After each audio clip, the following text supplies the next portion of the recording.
Nous avons utilisé, si vous voulez, M. Bemba ou même M. Tshisekedi, nous ont servi plus ou moins d'avatar.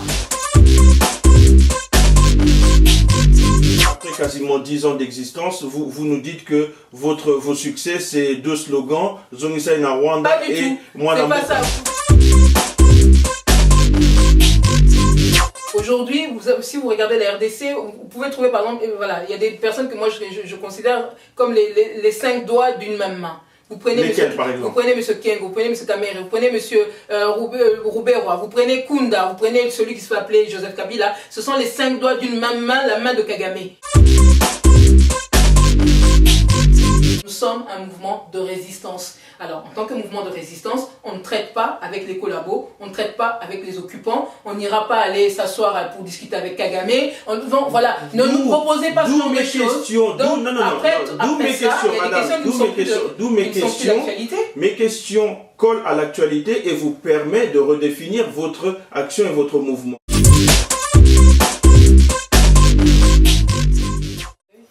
Bienvenue dans Droit de Cité, nous accueillons Madame Candide Okeke, directrice de cabinet de Monsieur Honoré Ngwanda, président de la Pareco. Madame Okeke, merci d'avoir accepté notre invitation.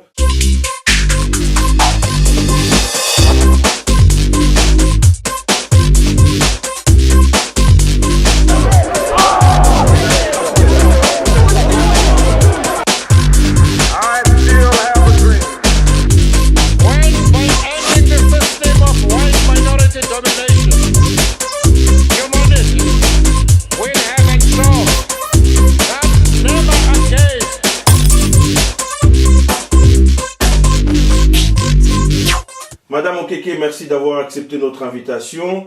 Nous allons, comme d'habitude, brosser un peu l'actualité congolaise et surtout avoir le retour de la Pareco et via vos interventions, peut-être le retour de M. Honoré Ngwanda, le président de la Pareco.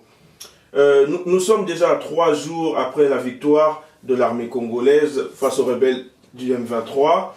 Comment la Pareco a reçu cette information par rapport à la débandade du M23 face à l'armée congolaise?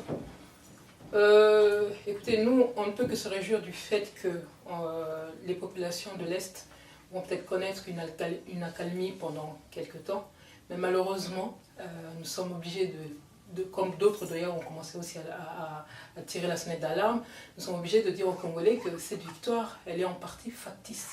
Une victoire factice. C'est en partie factice, c'est-à-dire que les renseignements dont nous disposons confirment tout à fait ce que je suis en train de vous dire, à savoir que les M23, une bonne partie, se sont repliés sans avoir combattu.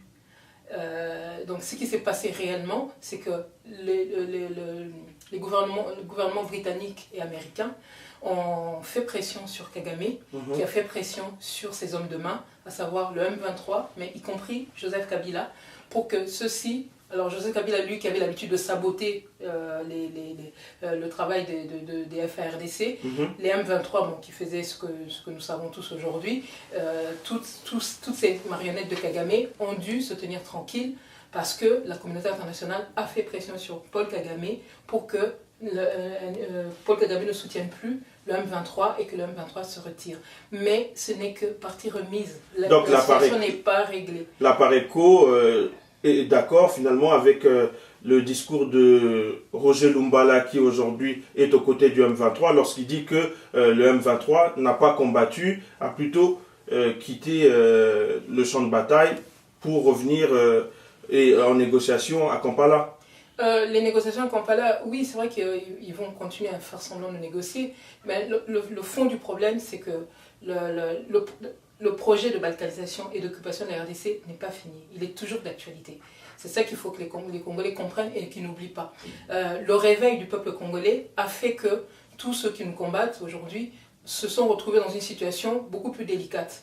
Puisqu'il y a beaucoup de choses qu'ils ne peuvent pas dire ouvertement, ils sont retrouvés dans une situation où ils sont obligés de se replier en quelque sorte pour peut-être évaluer ou voir comment les Congolais vont continuer à réagir. C'est surtout ce réveil-là qui a mis un peu la communauté internationale un peu dos au mur et qui a fait qu'ils ont fait pression sur leurs marionnettes, y compris dans M23, y compris M. Lumbala et tous les autres, Kagame pour que, et surtout j'insiste, et Joseph Kabila, parce que Joseph Kabila jusque-là, il avait l'habitude de saboter, de trahir. Aujourd'hui vous l'appelez Joseph Kabila, mais je vous ai vu plusieurs fois dire celui qui se fait... Oui, mais sachez que quand j'appelle ce monsieur de cette manière, il y a toujours des guillemets. Alors si vous voulez, je ferai ça à chaque fois pour vous le rappeler. Non, oui. C'est juste... Je n'ai pas changé je viens juste de remarquer le changement de langage. J'ai voulu faire gagner du temps. Non, il s'appelle Hippolyte Kanambe, alias Joseph Kabila. Je ne reviens pas là-dessus. C'est un fait, ça n'a pas changé. Et si vous allez sur le site de la Pareco, vous verrez, il y a un document qui est là, qui est le témoignage du président de la Pareco, qui a été mis ces derniers jours en permanence sur le site pour rappeler qui est réellement ce monsieur. Donc voilà, on n'a pas changé. Kabila est rwandais, ça n'a pas changé. Alors comment la Pareco peut expliquer aujourd'hui que finalement les FARDC gagnent sur le terrain, mais le gouvernement congolais retourne à Kampala pour négocier? Voilà, justement, c'est ce genre de contradiction qui montre que ce qu'on nous sert, la face qu'on veut donner à cette affaire aux Congolais n'est pas réelle. Où avez-vous vu ça? Nous disons que les M23, d'abord, ce sont des Rwandais. Hein. Alors eux, ils les font passer pour des Congolais, soit. À supposer que ce sont des Congolais. Mais le M23, il y a des Congolais, il y a Roger Lumba là. Oui, enfin bon, quelques collabos qui sont noyés là-dedans, effectivement. Mais le M23 est un mouvement, c'est un bras, il fait partie, enfin je veux dire, le gros des troupes du M23 font partie de l'armée rwandaise. Voilà. Hein. La preuve, c'est que dès que cette armée ne peut pas intervenir, ils sont incapables de gagner quoi que ce soit sur le terrain. Donc, je reviens sur ce que je vous disais. De deux choses l'une. Où ils sont congolais, et vu ce qu'ils ont fait dans notre pays, c'est-à-dire qu'ils ont commis des crimes de guerre, des crimes contre l'humanité, l'enrôlement des enfants, etc. Ce sont des crimes hautement répréhensibles. Alors, de deux choses, s'ils sont congolais, de toute manière, ils doivent être jugés, ils doivent être arrêtés. On ne va pas, où avez-vous vu qu'on va négocier avec des gens qui ont tué, massacré, violé des milliers, des centaines de milliers de personnes, voire des millions? Voilà. Donc, où avez-vous vu ça? Alors, le fait qu'on demande qu'aujourd'hui le gouvernement congolais aille s'asseoir à une table pour négocier avec des terroristes, des personnes, un groupe qui a été étiqueté comme une force négative au niveau de l'ONU, c'est quand même pas rien. Alors, c'est complètement aberrant. Quand on estime que sur le terrain, on a enregistré une victoire militaire, ça veut dire que ce groupe-là, il est en principe désintégré. Alors, pourquoi on va aller discuter avec eux? S'ils étaient congolais, ils doivent être jugés. Mais nous disons, ils sont rwandais et il se trouve qu'aujourd'hui, tout le monde reconnaît que c'est un groupe qui est appuyé par le Rwanda. Alors, dans ce cas, puisque c'est reconnu au moins que le Rwanda joue un rôle là-dedans, sachant que ces gens ont tué, massacré des millions de Congolais, sachant qu'ils ont violé des centaines de milliers de femmes congolaises, etc., sachant qu'ils ont commis des crimes à peine imaginables. Comment aujourd'hui la communauté internationale ne condamne pas ouvertement Kagame, ne sanctionne pas le Rwanda? Je vous ai connu un peu plus posé. Je sens aujourd'hui que vous êtes très remonté. Excusez-moi, je pense qu'on est en train de prendre les Congolais pour des parfaits idiots. Il faut que ça cesse. Il faut que ça cesse. Mais oui, mais comment vous pouvez imaginer avec le degré de ce qu'ont vécu les Congolais aujourd'hui, on ose demander aux Congolais d'aller négocier avec des terroristes. Vous êtes en colère, madame. Mais évidemment, je ne peux être que révoltée parce que je vois, parce que ça n'a que trop duré. Et aujourd'hui, ce dont nous pouvons nous réjouir, c'est qu'effectivement, le réveil de Congolais est en train de porter ses fruits. Et c'est là où nous voulons insister au niveau de la Pareco, pour que ce réveil, en particulier à l'Est, puisque c'est quand même la pression de la population à l'Est qui est en train de changer la donne, qui fait qu'aujourd'hui, la communauté internationale, elle est dos au mur. Comment vous pouvez imaginer? On a la MONUSCO, on a une brigade d'intervention soi-disant rapide. Et en plus des FRDC et ce groupuscule dont on n'arrive jamais à me donner le nombre exact, hein, mais bon, d'après ce qu'on dit, en tout cas militairement sur le terrain, avec ce qu'on nous présente, hein, brigade d'intervention, MONUSCO, etc., normalement, ils devraient être en situation de faiblesse vis-à-vis de toutes ces troupes qui sont censées les combattre. Mais il se trouve qu'aujourd'hui, c'est presque eux qui sont en train depuis qu'ils ont été créés, ils ont tenu la dragée haute à toutes ces troupes-là. Madame Okeke, parlons de la brigade d'intervention rapide. Comme je vous ai dit tout à l'heure, et nous avons tous vu au niveau de l'actualité, les FARDC ont finalement mis à mal les rebelles du M23 à l'aide de cette fameuse brigade rapide. Permettez-moi juste de formuler ma question. Les FARDC ont gagné ce combat grâce à cette brigade. mais cette intervention de l'ONU, votre président, M. Ngwanda, ça contredit un peu ces dires, puisque M. Ngwanda avait dit dans une vidéo précédente comme quoi cette brigade ne fera jamais rien pour aider les Congolais. Et aujourd'hui, on voit que c'est grâce à cette brigade que l'armée congolaise avance. Mais ça, c'est la lecture que vous voulez faire de cette affaire, et vous répétez ce qu'on vous a dit. Nous sommes en train de je ne répète pas, je regarde ce qui se passe. Vous répétez ce que c'est le discours. C'est ce qu'on est en train de servir aux Congolais.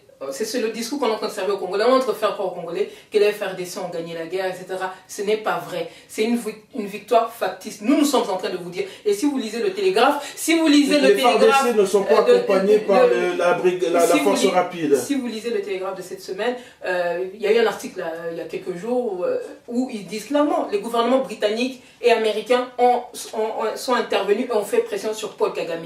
C'est pour ça. Alors, parce que vous faites une lecture, mais mettez-vous dans le contexte que nous, en tout cas par rapport à la vision que nous avons de cette affaire. Nous disons depuis longtemps que Kabila, celui qui se fait appeler Joseph Kabila, n'a cessé de trahir les FRDC. Et je vous rappelle, parce qu'apparemment tout le monde, vous avez l'air d'avoir perdu la mémoire. Dites-moi, quand on vous dit que Tanganda, celui qui est là-bas, est d'origine, à un moment donné, quand le mandat d'arrêt qui avait été lancé contre Bosco Tanganda par la CPI, on a précisé dedans qu'il était rwandais. Kunda, quand il a traversé la frontière et qu'il s'est retrouvé au Rwanda, il a dit quoi? Qu'il était rwandais. Alors, qui a nommé ces personnes-là dans l'armée rwandaise? Ça, c'est dans l'armée congolaise. Oui. C'est celui qui s'appelait Joseph Kabila. Pourquoi? Lui qui a été formé lui-même, Hippolyte Kanambe, il a été formé par l'armée rwandaise. Et ces deux-là sont ses frères d'armes. Donc, plus que n'importe quel Congolais, il sait que ces deux-là étaient rwandais. Et pourtant, il les a nommés aux plus hautes fonctions au sein de notre armée. C'est vous dire le véritable rôle, en tout cas je vous le rappelle, le véritable rôle qu'a eu celui qui se fait appeler Joseph Kabila au sein de nos institutions depuis qu'il est là. Il sabote. Il empêche les Congolais de se défendre. Et pour mieux les empêcher, il a d'abord commencé par saboter notre armée. Or, aujourd'hui, comme il est au service de Paul Kagame, Paul Kagame ayant subi la pression de ses principaux alliés, de ses principaux sponsors, il a donné ordre à ses sous-fifres, il leur a donné l'ordre de se tenir tranquille. Et on a vu le résultat. Voilà. Le résultat, ce qui s'est passé là, c'est que les FRDC, ils n'ont pas été trahis peut-être pour une fois. Les troupes rwandaises. Bien vos thèses. Pourquoi? Mais je viens de vous expliquer pourquoi, ça ne contredit rien. Je viens de vous expliquer qu'ils sont dos au mur et qu'en ce moment, ils sont en train de gérer leurs mensonges. Les Congolais sont en train de se réveiller et ils se retrouvent dos au mur. Parce qu'aujourd'hui, les Congolais commencent à... Pour ne pas donner raison à ceux qui... Ces groupes que vous qualifiez de Rwandais. Moi, j'ai une question, puisque en 1994, Honoré Ngwanda, votre président de la PARECO, lui, en sa qualité de conseiller spécial du chef de l'État de l'époque, M. Mobutu Sese Seko, ignorait-il qu'il y avait plus de 1 700 000 Rwandais qui rentraient dans ce pays?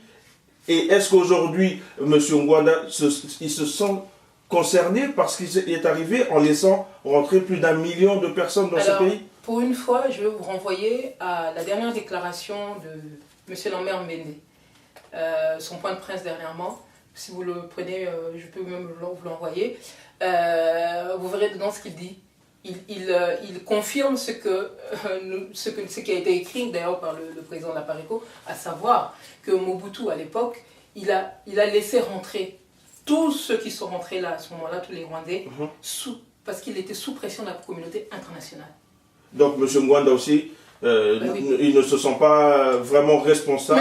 Mais attendez, mais quelque part... En tant que conseiller spécial, en question de... Mais attendez, ils étaient aux affaires, forcément. Il ne peut que se sentir en partie responsable, puisque c'était le gouvernement qui était là et qui a, sous la pression de la communauté internationale, ils ont dû laisser rentrer ces personnes. Enfin, les laisser rentrer, ça ne veut pas dire qu'on allait cautionner la présence des FDR ou toutes ces choses-là. Non, non.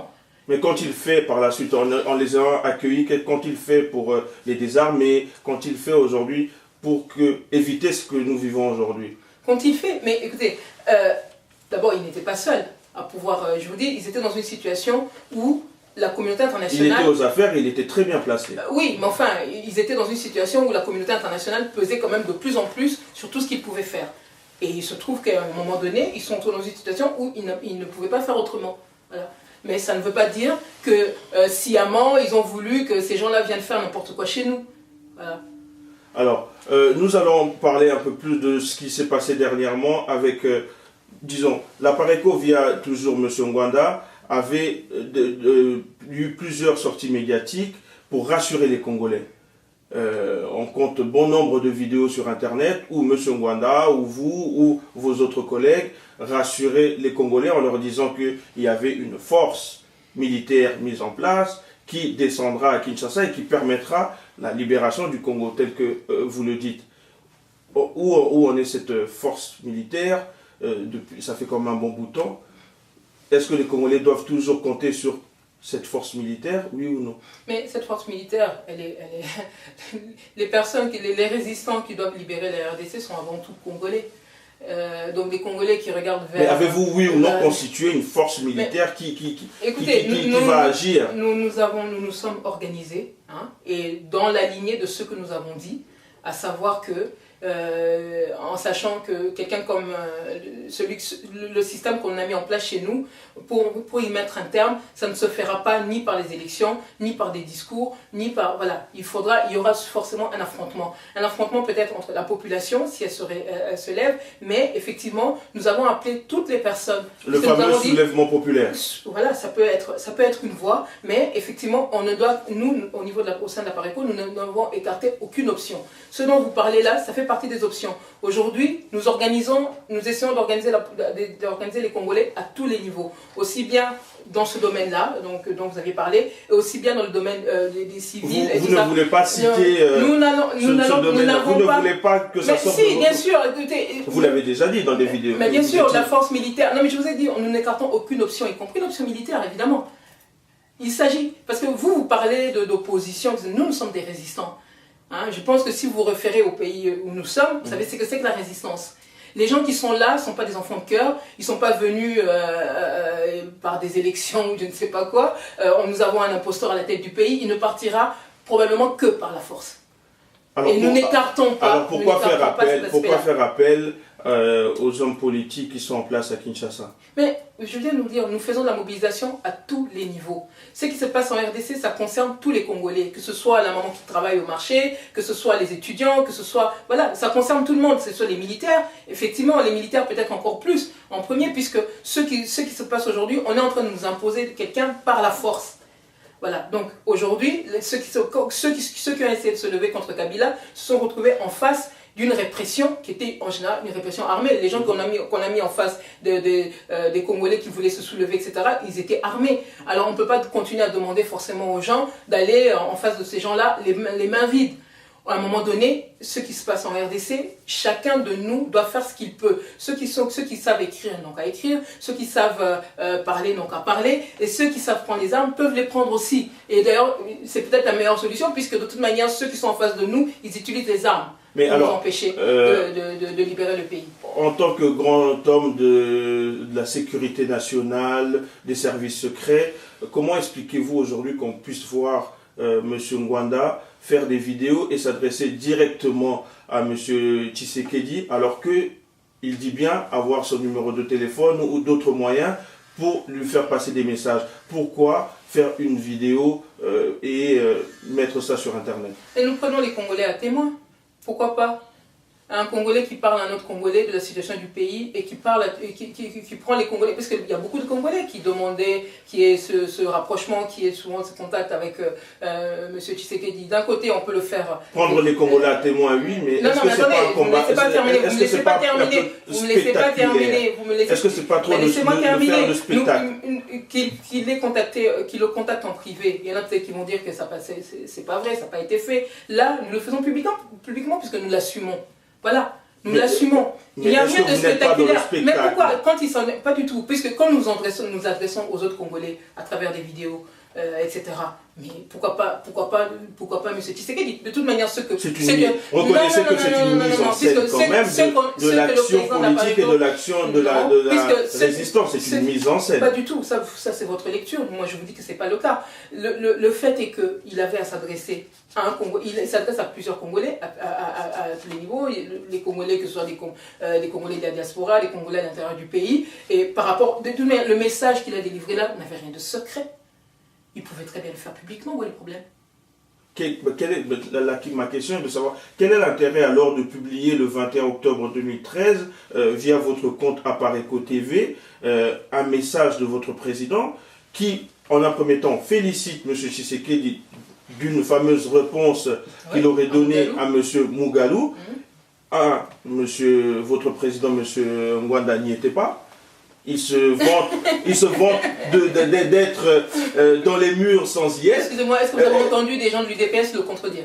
Mais est-ce que vous vous êtes rapproché c'est là où moi ma question c'est vous êtes rapproché de l'UDPS? Est-ce que M. Ngwanda ne rentre pas? Est-ce que vous vous êtes rapproché de l'UDPS pour qu'ils vous disent que M. Ngwanda a menti? Moi je viens chez vous en premier temps pour vous demander est-ce que M. Ngwanda ne rentre pas dans un combat spectacle? Pas du tout. Pas du tout? Pas du tout. Mais alors pourquoi la multiplication de ces vidéos?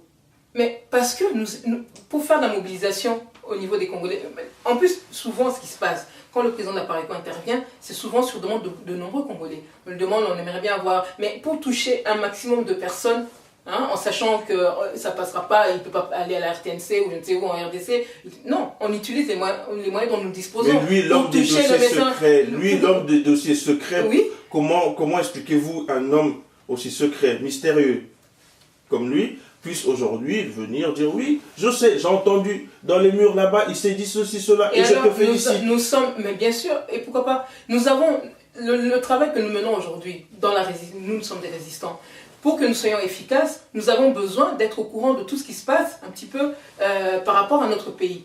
Et effectivement, bien sûr, nous avons, comme je vous dis, nous avons toujours dit, il y a la 5e colonne. Nous avons des patriotes qui sont au sein des institutions ou qui sont en RDC, enfin au pays, etc. Si ces gens-là nous remontent des informations, et le président exploite l'information, le renseignement, c'est pas pareil. Tous ces renseignements dont nous disposons, nous les exploitons, nous les mettons à disposition des Congolais, ceux qui le veulent. Ceux qui ne croient pas, écoutez, ils passent leur chemin, ou ils attendent. Peut-être aujourd'hui ils ne croiront pas, demain ils nous croiront, nous n'abandonnons pas. Mais il n'y a pas de mal à ce que, ayant disposé d'une information que nous trouvons importante, que le président de la Pareco s'adresse et à Etienne Tshisekedi, puisque comme je le répète, il n'y avait rien de secret dans le message qu'il a donné, et de toute manière, ça reposait sur des faits qui étaient vrais. Alors, où est le problème? Alors, il n'y a sûrement pas de problème selon vous, oui. Mais lorsque vous avez organisé l'anniversaire des 8 ans de votre mouvement, oui. Je l'avais couvert et j'avais eu à poser plusieurs questions aux participants. Certains d'entre eux avaient été un peu surpris et déçus de ne pas voir le président de la Pareco venir participer à la fête avec eux. Comment vous pouvez expliquer cela? Qu'une grande fête comme celle-là, qui avait mobilisé énormément de gens... Vous revenez encore là-dessus? Non, je vous pose une question. Je vous avais déjà répondu. Vous pouvez toujours répondre. Écoutez, si on veut gagner du temps et parler des choses qui intéressent les Congolais aujourd'hui, on va peut-être pas revenir à chaque fois sur les mêmes choses. Non. La Pareco... Ça amène à une question simple. Mais oui, non, mais dans la Pareco, il n'y a pas que M. Honoré Ngwanda. Il y a plusieurs cadres de la Pareco qui étaient là, qui ont passé le message de la Pareco. Et vit M. Honoré Ngwanda. Ah, ça c'est votre lecture. C'est votre lecture. Aujourd'hui, M. Honoré Ngwanda, il a plusieurs personnes, il n'est pas seul, il a plusieurs personnes qui sont là. L'essentiel, c'est que le message que lui aurait pu porter ce jour-là, ce message a été délivré. Il avait d'autres... Mais cette distance avec ses membres, cette distance avec ses amis du combat, comment il explique ça? Mais qui vous dit qu'aujourd'hui, les personnes qui ont essayé d'avoir un contact direct avec lui, discuter avec lui en privé, ils arrivent à le faire? Moi, j'arrive pas à avoir une interview avec M. Ngwanda. Ah, mais ça, c'est autre chose. Ça, c'est autre chose. J'ai formulé une demande officielle. Ah oui, mais c'est autre chose. Je vous ai dit, quand il sera de passage ici, vous l'aurez. Vous aurez votre interview. Voilà, donc on vous a déjà répondu. Où est le problème? Nous verrons bien si M. Ngwanda répondra à ma demande.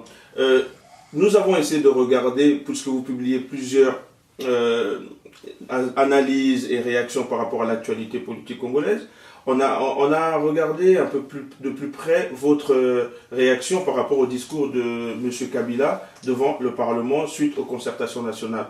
La première des choses qui nous a marqué, c'est de voir finalement que vous n'avez pas souligné le point sur le retour des dépouilles du président Mobutu Sese Seko. Vous n'avez pas du tout souligné ce point-là. Pourquoi? Qu'est-ce qui s'est passé? Écoutez, je pense qu'aujourd'hui... Pour des Mobutistes, qu'est-ce qui s'est passé? Qui est Mobutiste? Par exemple, M. Ngwanda. Moi? M. Ngwanda. Enfin, de toute manière, c'est un terme un peu vague finalement. Un Mobutiste, voilà. Alors, mettons de côté le Moboutisme. Oui. Pourquoi ne pas avoir souligné ce point très important quand même qui a été apprécié de bon nombre de Congolais? Le retour de la dépouille du maréchal. Mais écoutez, je pense que le maréchal, il aurait... c'est quelqu'un qui tenait à la souveraineté de la du Zaïre, de la RDC, et programmer de ramener sa dépouille dans un pays occupé, je ne sais pas vraiment si un tel acte respecte réellement en tout cas au moins une des valeurs fondamentales que ce monsieur a défendues de son vivant. Donc voilà, je pense qu'il y a peut-être un décalage entre ce que les gens sont en train de vouloir faire là et en tout cas ce que nous, nous pouvons penser. Pourquoi ne pas avoir réagi sur ce point-là? Pourquoi ne pas avoir réagi? Écoutez, je ne sais pas. Hein. Passer ça sous silence, qu'est-ce que ça voulait dire? Mais je pense qu'il est plus important d'abord de s'occuper des vivants. Hein. Il y a des millions de Congolais aujourd'hui qui sont réellement en danger. Et je pense que c'est respecter la mémoire de M. Mobutu, ça passe par sauver ces Congolais qui sont en danger aujourd'hui, faire respecter l'intégrité de notre territoire. Ça, c'est respecter la mémoire de Mobutu. En tout cas, pour nous. Ne pensez-vous pas que Mobutu aurait aussi aimé être enterré chez lui? Dans un pays libre, oui. Un pays occupé, je ne suis pas sûre. Mais bon. Alors, dans ce fameux discours, il y a eu plusieurs points. Par exemple, identifier et traduire en justice les personnes qui entretiennent les groupes armés, quel que soit leur rang social. Aujourd'hui, c'est une bonne chose, ce type de décision. Qu'est-ce que vous dites par rapport à cela? Lorsqu'il dit qu'il faut rapatrier les personnes déplacées au lieu de leur résidence, c'est encore un point qui a été applaudi par l'ensemble des Congolais. Pour la diaspora, Joseph Kabila a parlé de facilité consulaire aux Congolais qui ont acquis une autre nationalité. Ce sont des points qui peuvent quand même trouver un soutien de la part de la PARECO ou non? Écoutez, quand on veut résoudre un problème, réellement, on met carte sur table. C'est-à-dire qu'on n'occulte pas certains aspects du problème. Celui qui est en train de parler là, celui dont vous parlez, c'est un imposteur rwandais. Il vient nous faire un programme sur ce qu'il aimerait faire chez nous, mais qui commence d'abord par partir, c'est la première chose. Parce que quand on parle de mettre un terme au M23, à leur présence chez nous, le premier, celui qui est à la tête des M23 quelque part, c'est celui dont vous parlez là, Hippolyte Kanambe, alias Joseph Kabila. Donc il n'a même pas à venir, parce que tout ce qu'il est en train de dire là, quand il parle de faire respecter la justice, aujourd'hui, Laurent Kunda qui est de l'autre côté, qui est retourné au Rwanda, qu'est-ce qu'on attend pour demander son extradition? Pourquoi on n'est pas en train de faire ce qu'il faut pour qu'il aille rejoindre Bosco Tangana là-bas à la CPI? Laurent Kunda qui a tué des Congolais, mais des gens comme Coutinho, Coutinho n'a tué personne. Il est en prison, on ne veut pas les amnistier. Il y a des choses qui montrent réellement, qui montrent ce que Hippolyte Kanambe, alias Joseph Kabila, est venu réellement faire chez nous. Tout ça, c'est de la mascarade. Ils vont dire aux Congolais ce que les Congolais ont envie d'entendre, mais au moment de mettre en pratique ce qu'ils vont dire, vous n'allez rien trouver. Vous avez dit qu'ils allaient organiser des élections libres, démocratiques, qu'est-ce que vous avez vu? Rien du tout. Mais c'est toujours la même chose. C'est toujours la même chose. On va dire, ce ne sont que des discours qui ne seront pas suivis des faits. La justice, si vraiment il devait y avoir une justice en RDC, alors ça commencerait d'abord par mettre fin à l'imposture de celui qui se fait appeler Joseph Kabila chez nous. Tant qu'il n'y a pas ça, ça montre déjà qu'ils sont en train de vous servir un discours, mais derrière, ils vont camoufler autre chose, comme d'habitude.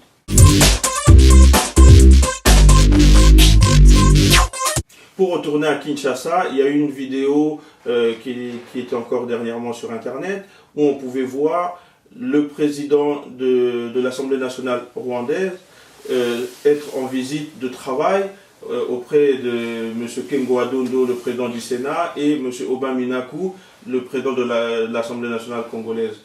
La PARECO a du voix rouge. Ça n'a rien de surprenant. Nous avons un gouvernement d'occupation qui traite avec leur chef. Voilà. Dans un pays normal, c'est aberrant. Aujourd'hui, on reconnaît que le Rwanda est en train d'agresser, continue à agresser la RDC, et vous recevez ces gens-là comme si de rien n'était. Voilà, mais comme je vous ai dit tout à l'heure, Kengo, Kamere, Rouberwa, Kunda, celui qui se fait appeler Joseph Kabila, sont les 5 doigts d'une même main, la main de Kagame. Donc voilà, ils sont entre eux, c'est tout. Donc ça n'a rien de surprenant. Tant qu'on n'a pas libéré ce pays, on aura droit à ce genre de choses. Si vous regardez ce qui se passe là, d'un point de vue congolais, un pays agressé par le Rwanda, vous allez trouver ça aberrant, inacceptable. Mais si vous regardez ça du point de vue du Rwanda, sachant que tous ces gens-là sont au service du Rwanda, ben, tout s'explique. Tout s'explique, mais lorsqu'on fait appel, encore une fois, mais là, Lambert Mende l'avait dit, lorsqu'on fait appel à la PARECO pour venir prendre part aux décisions et au changement de ce qui pourrait apporter quelque chose à la pierre, à l'édifice, pardon, et la PARECO répond par son absence. Vous allez me dire que vous n'allez pas négocier avec ces gens-là de l'occupation et consorts, mais quand est-ce qu'alors vous déciderez finalement à aller à Kinshasa et faire en sorte que ça change? Nous sommes déjà à Kinshasa, nous sommes déjà en RDC. C'est pas parce que moi je suis ici que tous les gens de la PARECO sont là quand même. Je pense que vous devriez quand même comprendre ça. Mais maintenant, quand le gouvernement d'occupation, mais je ne sais pas, vous comprenez ce que je vous dis. Quand les occupants, les collabos nous demandent de venir, nous ne sommes pas des collabos, nous on ne parle pas Kinyarwanda non plus. Donc je ne vois pas, quand ils sont en train de dire ça, mais ne rentrez pas dans... Quand vous rentrez là, les Congolais qui veulent rentrer là-dedans, mais c'est comme si vous... Madame, l'invitation, il faut comprendre... Vous ne prenez pas la mesure de ce qui se passe chez nous. Non, il faut comprendre une chose. L'invitation, pourquoi vous voulez que nous on aille s'asseoir? Mais non, on a déjà été clair. Quand vous voulez inviter quelqu'un, vous savez que cette personne, ça n'intéresse pas, mais ne l'invitez pas. Ne perdez pas votre temps. Non. L'invitation dans notre émission Droit de cité vous permet de divulguer votre message, d'accord? Et il y a bon nombre de personnes qui regardent cette émission qui ne vous ont jamais vu, qui ne vous ont jamais entendu. Voilà pourquoi nous nous permettons de faire certains retours en arrière pour vous permettre. Alors, demandez-moi de redéfinir la PARECO. Nous sommes un mouvement de résistance. Alors, en tant que mouvement de résistance, on ne traite pas avec les collabos, on ne traite pas avec les occupants, on n'ira pas aller s'asseour pour discuter avec Kagame. Voilà, ne nous proposez pas ce genre de choses. D'où mes questions, mes questions collent à l'actualité et vous permettent de redéfinir votre action et votre mouvement. Oui, je viens de vous le dire. Donc voilà, alors il y a des questions que vous n'avez pas à nous poser. Non. Aujourd'hui, j'avais à les poser. Aujourd'hui, j'avais à les poser. Mais nous allons continuer l'échange. Parmi les gens qui nous regardent, il y en a qui ne connaissent pas la PARECO. Alors, dites-moi, je vais redéfinir ce que nous faisons. Voilà. Via les questions d'actualité, vous avez l'opportunité, à moins que vous ne compreniez pas non plus la subtilité des questions qui vous permettent de parler de vos actions. Mes questions sont là aussi pour vous aider à relancer, à définir votre mouvement. Mais continuons, si vous le voulez bien, madame. Je vous sens très énervé aujourd'hui. Mais je trouve que la situation est grave en RDC. Alors, il y a des questions qu'on nous les pose, mais c'est hallucinant. Est-ce que vous prenez la mesure de ce qui se passe chez nous? Vous savez le nombre de personnes pour qui les Congolais sont devenus la risée? Ghislaine Dupont, la pauvre qui est décédée, la dernière fois, je l'ai eu au téléphone. Il y a la journaliste de RFI qui vient de décéder à Kigali, au Mali. Oui, je l'ai eu la dernière fois. Vous savez ce qu'elle me disait? Elle me dit, mais comment un petit pays comme ça, comme le Rwanda, peut vous mettre dans cet état? Elle était révoltée parce qu'elle voyait. Comment les Congolais peuvent continuer à travailler avec celui qui est à la tête du pays, là, tout le monde sait que c'est un imposteur. Elle était révoltée. Nous avons un échange qui était un peu dur, mais elle était amère par rapport à ce qu'elle voyait chez nous. Et c'est vrai que ça lui a coûté cher à elle, puisque par rapport à son travail, elle qui couvrait régulièrement la RDC, elle est devenue persona non grata, parce qu'évidemment le gouvernement d'occupation n'acceptait pas ce qu'elle faisait, elle n'était pas assez malléable pour eux. Mais voilà, c'était une femme qui était quand même courageuse. Et bon, voilà, donc il faut prendre la mesure de ce qui se passe.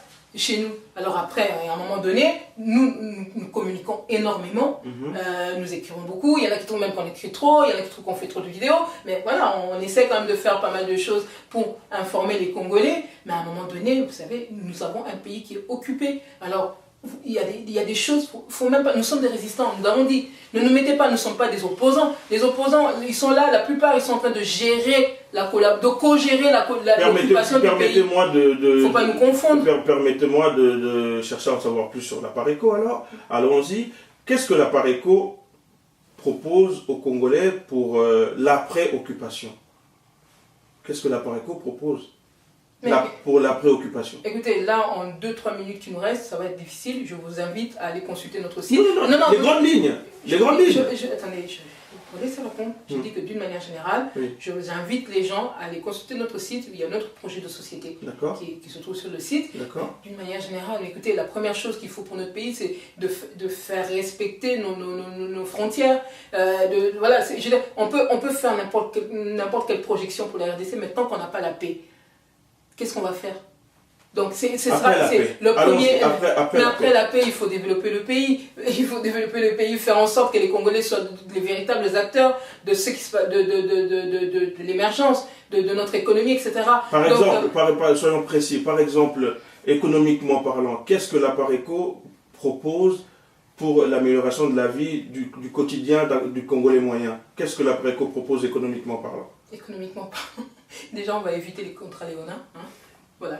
Donc, si vous voulez, on va éviter. Non, mais on va faire en sorte quand même que quand les Congolais vont signer un contrat avec des partenaires, ce sont des vrais partenaires et pas des gens qui nous mettent sous leur coupe, et au point que notre population ne puisse même pas profiter mais encore, qu'est-ce que vous allez apporter pour lutter contre le chômage, pour lutter pour que ces jeunes diplômés qui sont là à Kinshasa, qui n'ont pas d'emploi, qu'est-ce que vous leur proposerez demain? Mais un emploi, d'abord, il faut être formé. Le problème qu'on a aujourd'hui, effectivement, c'est que quand on voit les années que nous venons de passer, il y a beaucoup de gens qui sont formés et qui ne sont pas forcément, qui n'ont pas forcément eu la vraie formation. Donc, c'est déjà un domaine sur lequel nous allons devoir nous atteler vivement, et c'est là où peut-être la diaspora sera aussi très importante, parce que aujourd'hui, ceux qui sont par rapport au reste de la planète, puisque ce seront eux, pas nos adversaires économiques, mais enfin, c'est des gens avec qui nous devons traiter. Nos interlocuteurs. Il faut que nous soyons au niveau. Vous allez traiter avec des gens, mais il faut être au niveau. On a pris du retard dans beaucoup de domaines. Il va falloir rattraper ce retard-là, mais ça passe par une véritable formation. Mais le temps que certains Congolais soient formés dans des meilleures conditions, etc., que les enfants puissent aller à l'école réellement sans être obligés de louper l'école pendant quelques jours parce que les parents n'ont pas payé, etc., il va falloir quand même que, je pense que la diaspora, particulièrement congolaise, aura un rôle fondamental à jouer. Donc la Pareco quittera son statut de résistant et deviendra un parti politique. Cela va de soi. Cela va de soi. Bah oui. Mais au dire de votre président, la Pareco n'est pas intéressée par le pouvoir. Mais non, attendez, il faut que nous défendions nos idées. Il va falloir un cadre pour défendre ces idées. Il faut que nous défendions notre émission. Mais M. Ngouanda dit qu'il n'est pas intéressé par le pouvoir. Mais parce qu'aujourd'hui, on peut faire les projets qu'on veut, mais tant que le pays le pays reste occupé et que les choses se décident au niveau de ceux qui sont là, mais vous pouvez faire les projets que vous voulez. Hein? Donc quand le président dit la conquête du pouvoir, c'est-à-dire qu'une fois que le pays est libéré, mais évidemment, M. Ngouanda, comme d'autres personnes, s'il veut aller... sera intéressé par le pouvoir. Aujourd'hui non, mais demain oui. Mais oui, parce qu'aujourd'hui, la priorité, c'est pas ça.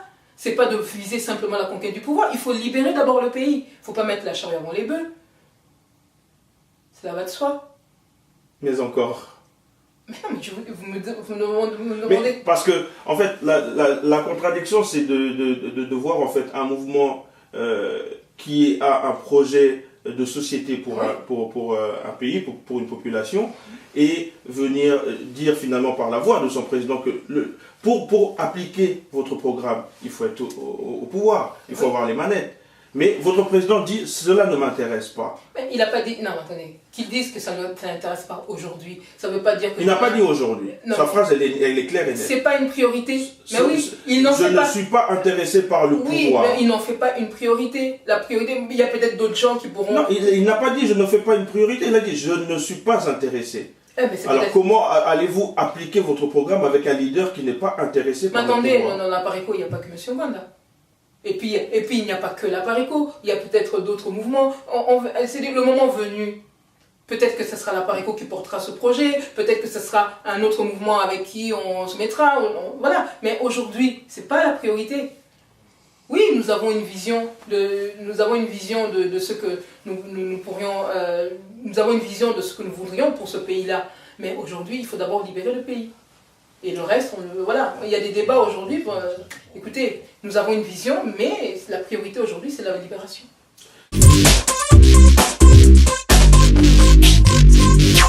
Madame Okeke, parlons un peu plus de la politique nationale en RDC avec le Parlement et ses acteurs. Le président de l'Assemblée nationale, M. Obaminako, avait déclaré dernièrement sur RFI, Radio France Internationale, que le président Kabila quittera le pouvoir en 2016 après des élections démocratiques. Est-ce que la Pareco participera en 2016 à des élections démocratiques pour mettre en place un nouveau président, un nouveau gouvernement, ou la Pareco restera encore une fois en résistance et ne se mêlera toujours pas des acteurs et de l'action de Kinshasa? Vous savez, quand je vous entends parler à un moment, je me demande si vous comprenez ce que nous défendons depuis tant d'années et ce que nous écrivons. C'est une réalité de ce qui se passe à Kinshasa. Nous disons que la République démocratique du Congo est occupée. Non, attendez, que le gouvernement qui est en place est un gouvernement d'occupation. Obaminako est-il congolais, oui ou non? Attendez, il est gouvernement d'occupation. Revoyez un peu votre histoire. Un gouvernement d'occupation, ça veut dire qu'il est constitué de collabos. Des collabos qui travaillent pour l'occupation. Ce sont des agents, des collabos. Il est congolais, mais c'est un collabo. Il travaille pour ceux qui occupent notre pays aujourd'hui, qui veulent balkaniser notre pays. Donc ces gens-là, quel que soit ce qu'ils vont organiser, la Pareco ne participera pas. Écoutez, je ne sais pas, il faut vous faire un dessin, il faut vous le dire en quelle langue. C'est quand même clair. Non, mais attendez, si vous voulez qu'on gagne du temps dans ce cas, nous échangeons, ne nous faites pas revenir sur des choses qu'on a déjà expliquées maintes fois. L'occupation, en face, il y a la résistance. Les résistants ne participent à des élections que le jour où le pays est libéré et que les élections sont organisées par un gouvernement congolais, pas des pro-rwandais et avec un Rwandais à la tête du pays. C'est quand même clair. Pourquoi alors, Madame Okeke, votre président, M. Honoré Ngwanda, avait soutenu la candidature de M. Etienne Tshisekedi pour les élections de 2011? Alors là, il y a une stratégie. Nous avons accompagné, nous avons essayé. Vous me faites... Écoutez, non, attendez. Permettez-moi. Laissez-moi m'expliquer du coup. Ouais, parce que quand même, ma question, elle est claire. C'est pour ça que vous avez besoin de comprendre la stratégie de la Pareco. La stratégie de la Pareco, et ça, moi, je suis là pour en attester, puisque quand je suis arrivé à côté de M. Ngwanda, il m'avait fait un tableau sur la manière dont il comptait mener ce combat.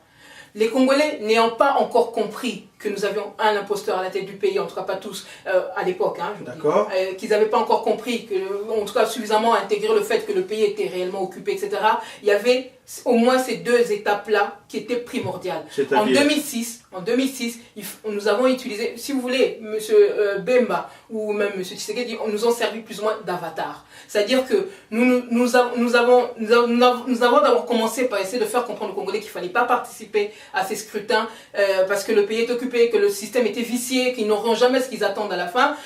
Comme les Congolais n'avaient pas, la majorité préférait aller aux élections, nous nous sommes adaptés à leur position. Mais avec toujours notre trajectoire qui est de faire comprendre aux Congolais que le pays est à libérer et non, on n'est pas dans un système démocratique où on va avoir un jeu démocratique avec des acteurs qui respectent ce jeu démocratique. Pourquoi? Parce que nous avons des occupants à la tête du pays. Donc en 2006, nous avons accompagné la campagne de Jean-Pierre Bemba, mais nous n'avons pas participé aux élections, nous. Non. Vous avez soutenu. Vous avez soutenu la campagne de Jean-Pierre Bemba et vous avez soutenu ça nous a permis. Mais attendez, ça nous a permis. Ça nous a permis à la fin. Non, arrêtez de me couper tout le temps. Non, vous me laissez finir s'il vous plaît. Mais non, mais vous me laissez finir. Je peux vous poser des questions et vous répondez. Mais non, mais vous me laissez pas le temps de répondre. Ah si. Non, vous ne me laissez pas le temps de...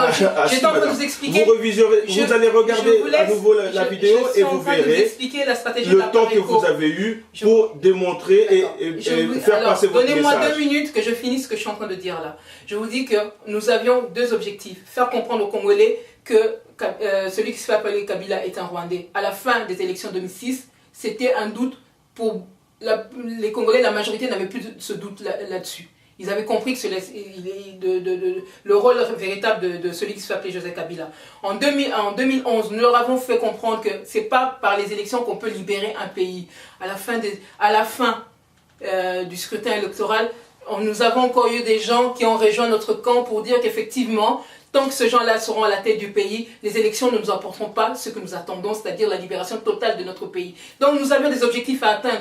Quand les Congolais nous écoutent au départ, si les Congolais avaient accepté ce que nous leur disions au départ, on aurait libéré le pays et puis après tout le monde, avec son étiquette politique, pouvait aller concourir pour la magistrature suprême, etc. Mais tant que les Congolais ne comprennent pas, donc nous utilisons ce que nous pouvons pour faire passer notre message. Et la preuve, c'est que l'un des slogans de campagne en 2006, ça a été quoi? Bon, votez-moi la Mboka. En 2011, ça a été quoi? Zongi Saïna Rwanda. Nous, par rapport à la trajectoire que nous avons atteint des objectifs qui étaient importants pour arriver à la fin, c'est-à-dire à la libération du pays. Après quasiment 10 ans d'existence, vous nous dites que vos succès, c'est 2 slogans, Zongisa na Rwanda pas du et tout. Moi C'est pas ça, vous pouvez essayer de réduire ça comme vous voulez, mais c'est quand même, s'ils sont en difficulté aujourd'hui, au point de faire, de se retrouver dans des situations comme, c'est-à-dire qu'ils pensaient qu'ils allaient pouvoir balkaniser la RDC pratiquement en un clin d'œil et que ça prend du retard de l'autre côté, c'est bien parce qu'il y a une campagne de mobilisation très forte de la PARECO, entre autres, qui fait qu'aujourd'hui, ceux qui avaient ce plan-là, ils sont embêtés malgré l'argent qu'ils ont mis, malgré tous les moyens dont ils disposent. Tous les médias, la plupart des médias qui ne laissent pas la parole justement aux résistants, etc., qui préfèrent utiliser soit les collabos, soit les agents de la balkanisation comme on peut en voir régulièrement là, et mais malgré tout ça, où ils en sont aujourd'hui, ils sont en difficulté. Et ça va continuer, parce que le réveil des Congolais aujourd'hui, il ne va pas s'arrêter comme ça. Vous pouvez aller au fin fond, j'ai encore eu des témoignages, il n'y a pas longtemps, des gens que j'ai rencontrés qui venaient du terrain, qui confirment, même au fin fond de la RDC, ils savent que Kabila c'est un Rwandais, celui qui se fait appeler Kabila. Hein? Et la majorité des Congolais savent aujourd'hui que tant que cela, regardez ce qu'ils viennent de vous faire.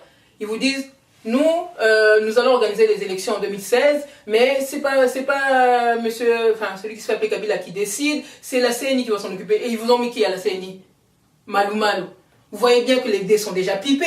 Ils sont là en train de se faire passer pour des petits anges, alors que n'importe quelle personne sensée voit bien que nous sommes repartis pour une nouvelle mascarade. On a bien compris que pour la PARECO, 2016 n'existera pas. Et pas avec un gouvernement d'imposture et d'occupation, mais non, évidemment.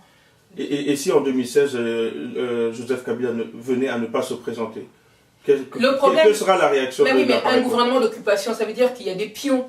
Aujourd'hui, si vous regardez la RDC, vous pouvez trouver par exemple, voilà, il y a des personnes que moi je considère comme les 5 doigts d'une même main. Vous prenez M. Keng, vous prenez M. Kamere, vous prenez M.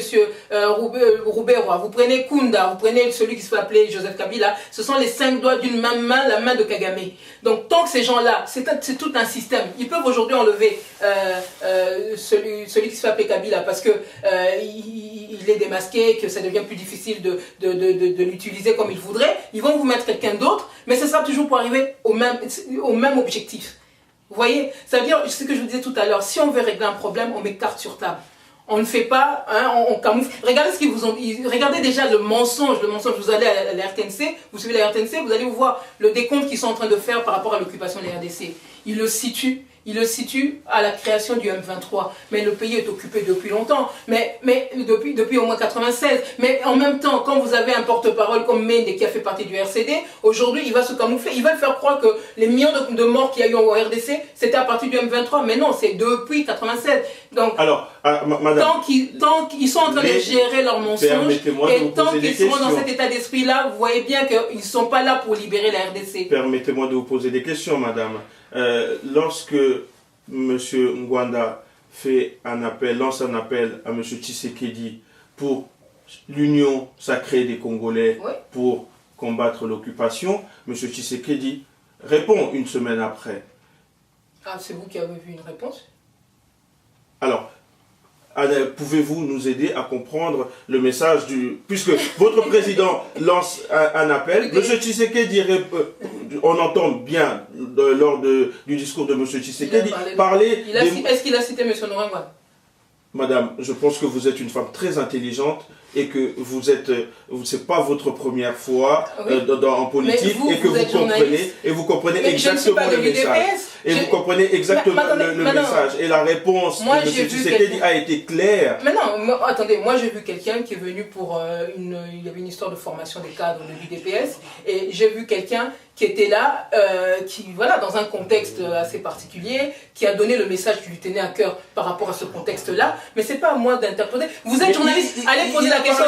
Mais posez la question aux membres de l'UDPS, quand même, ce serait la moindre des choses. Madame, attendez, posez la question moi, je suis de la Pareco, je parle de ce que le président a dit, je parle de ce que nous défendons nous à la Pareco. Et M. Tshisekedi a bien fustigé les Moboutistes et les 32 ans de Mobutu. Mais attendez, mais quand vous regardez dans les 32 ans, excusez-moi, vous êtes journaliste, vous connaissez un peu l'histoire des RDC. Quand vous regardez dans les 32 ans, vous savez bien que pendant pratiquement 2 décennies, M. Tshisekedi était dedans aussi. Donc arrêtez de me parler de cette histoire de Moboutistes, etc.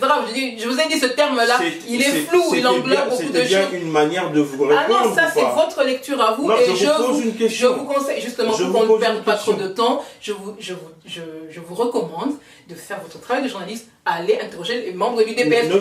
Je me garderai bien de faire des interprétations qui pourraient peut-être être hasardeuses. Donc, Madame, voilà, ne vous inquiétez pas pour l'investigation ou les questions auprès de l'UDPS, cela sera fait. Je vous ai donné ma réponse. Mais essayons d'aller plus loin, madame, et surtout de rester auprès de nos concitoyens ici au niveau de la diaspora et parler un peu de ce qui les tracasse, c'est-à-dire un concert qui aura lieu le 21 décembre au Zénith de Paris avec l'artiste JB Mpiana.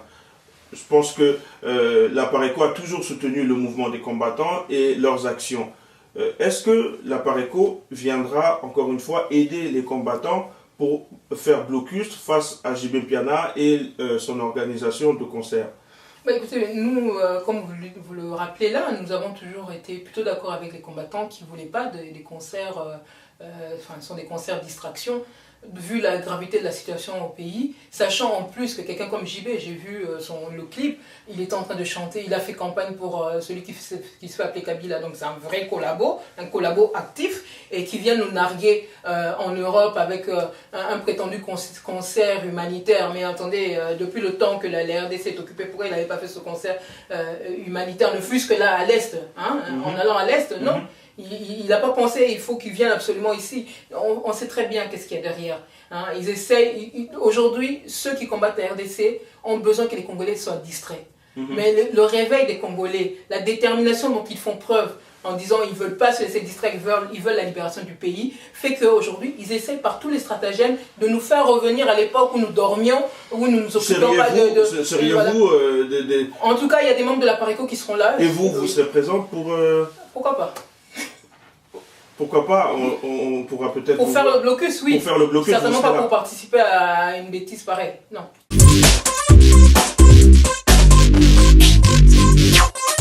Madame Okeke, nous arrivons au terme de notre émission. Quelques petits problèmes avec notre lieu d'enregistrement. Alors, moi, je voulais revenir brièvement sur les départs que connaît la Pareco aujourd'hui, avec le départ de M. Rigobert Akanga. Et on a connu aussi, il n'y a pas si longtemps avec l'affaire du traité de Nice, le départ de M. Chungu. Qu'est-ce que vous pouvez nous dire par rapport à ces multiples départs aujourd'hui? Écoutez, je n'ai rien de particulier à dire là-dessus, à part que, bon, voilà, c'est la vie, enfin, je sais pas, les gens, par rapport à leurs objectifs, etc., s'ils sont quelque part et que ça ne leur convient pas et qu'ils prennent des décisions parce qu'ils trouvent que c'est plus dans leur intérêt, c'est tout à fait leur droit. Maintenant, au niveau de la Pareco, vous parlez d'un départ, de 2 départs, mais vous savez combien il y a de gens qui ont rejoint la Pareco? Rien que cette année, ici en France, des dizaines de ceux qui sont rentrés là ne sont pas moins congolais que ceux qui sont partis. Donc il n'y a pas de problème. Après, les gens veulent en faire un plat, mais moi je vous dis, ce sont des tempêtes dans des verres d'eau, ça ne bouscule personne. Prochainement, nous aurons en France ici un sommet France-Afrique. Est-ce que la Pareco a une analyse, a quelque chose par rapport à ce rendez-vous où on retrouve un pays face à tout un continent? Oui, mais apparemment, ça part d'un bon sentiment plusieurs responsables, plusieurs chefs d'État se retrouvent pour parler de la manière dont ils veulent lutter contre le terrorisme en Afrique, etc. Ça part d'un bon sentiment. Seulement, nous, au niveau de la Pareco, nous allons évidemment scruter tout ça de très près parce qu'en matière de terrorisme, dans la région des Grands Lacs, nous avons deux grands terroristes qui sont celui qui se fait appeler Joseph Kabila et qui s'appelle en réalité Hippolyte Kalambe, et l'autre, son mentor, Paul Kagame, qui sont deux terroristes. On aura du mal à comprendre si ces deux-là sont invités là où vont se tenir les discussions, alors que ce sont des terroristes. Puisqu'on a vu que les responsables, Omar Béchir et le président zimbabwéen, ne seront pas invités. Nous estimons que ces deux-là, Kagame et celui qui se fait appeler Kabila, sont allogés justement au rang des terroristes, donc ils n'auront rien à faire là. S'ils doivent venir, en tout cas pour nous, Congolais, et je pense que la plupart des Congolais seront du même avis que nous considérons ça comme de la provocation. Merci beaucoup. Et mon mot de la fin. Oui, avez-vous un mot de la fin, madame? Le mot de la fin, c'est que je voudrais vraiment d'abord féliciter nos compatriotes de l'Est qui se réveillent, au moins au niveau de la population civile, qui se mobilisent. Et nous savons que ce qui se passe, la calmie dont ils peuvent bénéficier aujourd'hui, vient de ce réveil des Congolais. Donc nous invitons tous les Congolais à faire comme eux, à accentuer justement cette mobilisation et à se rappeler surtout que le levier de la déstabilisation de la RDC se trouve à Washington. Il a suffi que Washington tousse, en quelque sorte, pour que Kigali s'exécute.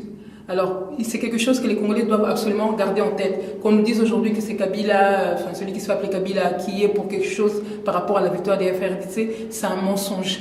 Tous ceux-là sont les pions de Kagame. Du moment que Kagame a été tenu un petit peu en laisse, écoutez, toutes ces autres marionnettes se sont tenues comme il fallait aussi. Donc il faut que nous continuions, nous accentuions cette pression, mais surtout au niveau des États-Unis, puisque le début de la déstabilisation de la RDC est parti des États-Unis par rapport à l'administration Clinton, comme vous pouvez le voir dans le livre de M. Nora Ngwanda, Crime organisé, pour ceux qui veulent en savoir un peu plus. Merci beaucoup, à bientôt. Au revoir. Contactez RM Communication au numéro qui s'affiche. 00 33